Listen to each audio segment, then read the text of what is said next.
Cewek gaul. Yo, Eka uget-uget yuk.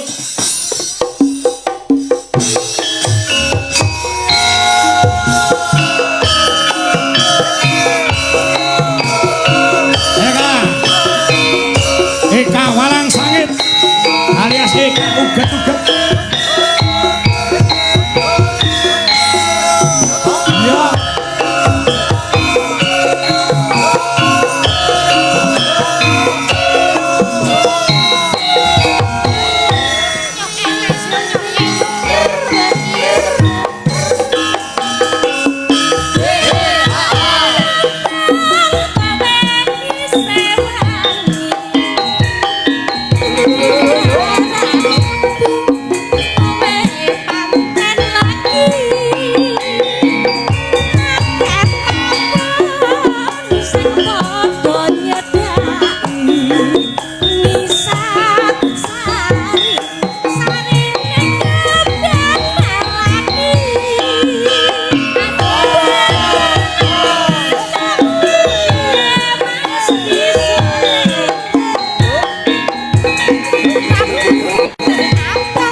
nuwun sewu ya jogetmu ki lak ngur sederhana bae. Nggih. Ning iso menghipnotis penonton sakmene kae kabeh nyawang kowe. Saya mbae sing arep dhewe iki lek ngerokok saya banter. Saya Budi. Ngarep dhewe ka lho. Kuwi ancen. Lah lho. Biru ka lho. Iki ora cepet kate tangane buyuten kuwi iki. Ora mau biasa wae nek sing adek Elisa iki ngur biasa wae lek ngerokok. Selehne. Bareng kesing joget kowe karo nyawang kowe. Keluke ketok kathah nggih. Obake untune entek ngarep. Alah ya. Berarti kowe iki najan to nuwun sewu ya. Lek mun joget sederhana, bentukmu ya mung kaya dangkel jati. Aku gak penak. Lah ngapa? Sinden didhawuhi Mbah Rasimin. Rasim, ora nganggo men. Lah iya. Rasim tok ora nganggo rasim. Sing nganggo men sapa? Awakmu nganggo men kok. Aku to. Heeh. Sapa? Lah ki mau rasimen. Lah iya. Lah iya, salah kuwi. Aku sapa sing salah? Awakmu sing salah. Awakmu. Ora nganggo men. Ora nganggo men. Nganggene plus. Oh, nggo plus. Plus dadi sok men tahun ngarep tanggap neh. Nah, iya ngono ya ya. Mbah Rasmin. Rasim. Mbah Rasim. Kowe malah wis ning omahe to. Sampun paestunipun. Heeh. Alhamdulillah. Wah, kula wau saking Sragen. Terus jam 8 wau dugi petengan wau. Kok petengan? Alah sak derenge cepu ora petengan. Padangan aku teko kono jam 8 wae. Wis peteng. Oh, wis peteng. Dadi tekan kono petengan. Terus bablas? Heeh. Terus teko daleme Mbah Rasimin. Wah, luar biasa. Heeh, piye? Saya elok mau pendopane anyar. Susun kayune padha kaya nggonku. Wah. Tumpuk sawang tok dadi. Luar biasa. Omahmu tumpuk-tumpuk sawange. Nggih. Heeh, apa jenenge mau pelapon ya? Pelapone iso. Pelapone hebat. Heeh, ya luar biasa. Mbah Rasimin. Rasim ora nganggo men. Lah nggih. Lah ya Mbah Rasim. Heeh, ya. Mbah Rasim iki ora arogan. Selalu ikhlas memberi. Ibadah menjadi nomor 1. Betul. Mbah Rasim. Lah iya. Moga-moga tambah rezeki, panjang yuswa, sehat selalu, ranggone dono rasa. Nyeneng-nyenengke keluarga ageng Pojok Watu. Betul. Sing disenengke muga-muga tansah semangat, tambah sehat. Anggone tetanen yo tansah dadi kasil sing apik, sing barokah. Amin ya robbal alamin. Amin. Wah, aku sowan rene mau rada ameng-amengen lho, Byung. Kok rada ameng-ameng rene wis piro to? Sampun kaping 3 menika. Ping 3 iki ya? Nggih. Lah yo mesine apal to dalan rene. Kok dadak ameng-amengen ki apa?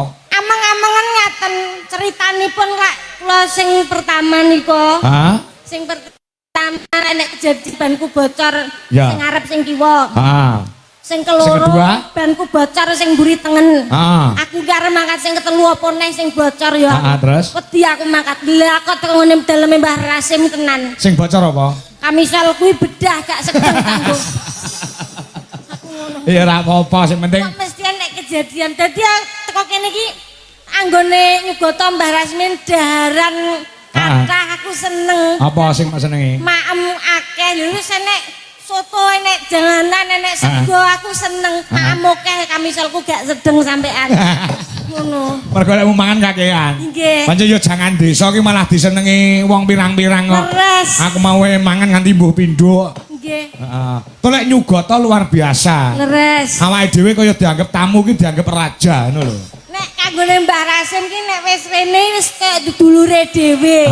Iya. Panjenengan mau lak dioleh-olehi pipa gading to. Betul. Lah nggih, kula mriku wau ki aku madake. Apa? Ya karo dangkel jati mau lho. Sing kok lingguhi malah. Nggih. Nek jangkel jati ning kono pirang-pirang. Kursi sultan. Kursi sultan. Kamar mandine elok. Selang tok ora nek ciduke. Kok kabeh nganggo shower kok. Nganggo shower ya wulo. Shower. Wah, kamar mandine enak upase. Nggih. Lah ya. Mbah Rasim, matur mbah nuwun Mbah Rasim. Nggih, kiyaine ya tesih lenggah-lenggani. Nganti padang nganti selesai. Nggih. Dia nyambut gawe kerepotan kesibukan-kesibukane. Njenengan Mbah Rasim ana ing Jakarta bengi iki ditinggal prung untuk menyenangkan warga masyarakat Pojok Watu mongko sesuk-esuk kudu bablas nyang Ayu Jakarta lho kaya ngono kuwi lho luar biasa kesibukan yang sangat padat ning ora ninggalke karo nggone dhewe tetep iso nyeneng-nyenengke karo keluarga ageng kene iya sowan ana kene iki sok harapanku harapane muga-muga iso nggawa dangkel jatine Mbah Kawanen. Aja nggawa terus aku lagi dikeki. Heeh. Esuk nggawa kalimo. Heeh. Ning syaraté sungginen dhewe. Lah kira ora saya ceper to aku kono nunggi dangkel jati. Heeh ya. Nggih. Makanya sukses selalu untuk beliaunya dan semua warga masyarakat Pojok Watu ya Kak. Nggih, amin. Nyatane udane kaya ngene masyarakat tidak beranjak dari pelenggane padha tirakatan. Tesih sami antusias nggih Pak nggih. Kabaripun sae. Alhamdulillah. Pripun? Kademen. Ora apa-apa, kademen kok ndang gawe kopi. Anu anggone panen jagonge gak kena putih ha. Gak. Napa? Nggih, apa mau praruh aku. Cek Meanono tembang sing mawa donga kanggo masyarakat Pojok Watu. Tembang mawa donga. Iya. Nggih. Kabeh donga ki becik waton linambaran rasa ikhlas, insyaallah Gusti ngijabahi Kak. Nggih, nggih, nggih. Nganggo tembang apa? Tembangipun nggih menika napa pocong nggih? Pocong. Nggih. Nggo sapa iki? Nggo Desa Pojok Watu apa nggih Mbah Rasim sik? Derek kagem sinten riyen? Kanggo sing biayai bengi iki Mbah Rasim sik. Oke. Ya. Spontanitas lho Kak, ora entuk maca lho. Nggih. Ya. Bismillah. Mau yo ora omong sik kon ngambuk kuwi. Ya sinden cerdas lulusan isi Surakarta ki ya kudu berani dan bisa spontanitas di panggung. Cerdas. Kadang ya metu kok kuping barang. Anjar gondas kuwi. Nggih. Piye? Sinten niku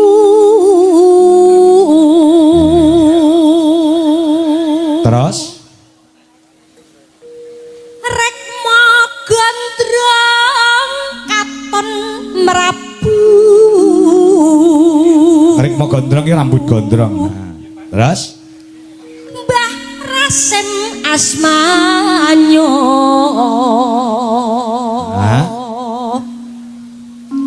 semetan juarei. Eseme ranjelei. Iki biasanya nek tak tembangke pocong ngene iki tahun diingi Mbah Rasim 500. Lah perkara duit aja kuwatir karo Mbah Rasim. Aku yo gerung ngeling-eling dengi yo nek pamane dikasih itu kan awake dhewe kudu nulis ning nggon watu. Iya. Nek pamane awake dhewe ngene kudu tulis ning nggon banyu. Lah Mbah Rasim iki ngono lho. Dengi 500 Mbah. Kae lho, Kak. Apa? Kae lho Mbah Rasim ning ngono kae lho. Nggih, sakniki aku mboten usah jenengan kok iso mboten usah repot. Napa? Oh, tahun ngarep. Oh iya. Nggih, nggih, nggih. Wis jaminan tahun ngarep. Tak apa maneh tak DPC engko pamane ben ora lali wong e. Mboten lali, nggih. Semetan juarei nanong Simbah Rasim mugi bagya sarta mulya. Amin. Ya, iki sinden luar biasa lho Mbak Rasim. Secara spontanitas ngene iki gawe tembang yo angel mergo gawe tembang kuwi kudu ngerti Wulon Sukon. Andane sowan rene iki wis dadi kelangenane kok. Heeh. Situ kelangenane kok. Kelangenane padake kewan wis. Kelangenane kaya kethek. Kok aku wis nulut ngono Mas aku. Ah, kene desane Pojok Watu, kepala desane penjane Mas Atok Setyo Utomo. Mas Atok Setyo Utomo. Nggih. Yaine nggih rawuh. Nggih rawuh. Nggih. Wong nggih, Patok panjenengan ingkang pundi? Kok kasuwun jumeneng sakedap mawon. Oh, menika ngagem peci menika. Nggih, Mas Atok. Nah. Sinten niku? Tembangnya panggah takon terus. Sinten niku terus? Lho, sapa to kae? Sapa to kae? Pojok Watu sapa yo? Heeh, ya. Ana lho sing nembang iki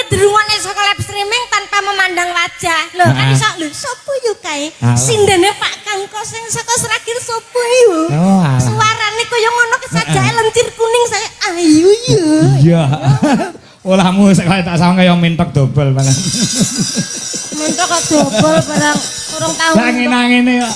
Ya pitik arep ngendhok. Ngene iki wanita semlohe. Oh semlohe.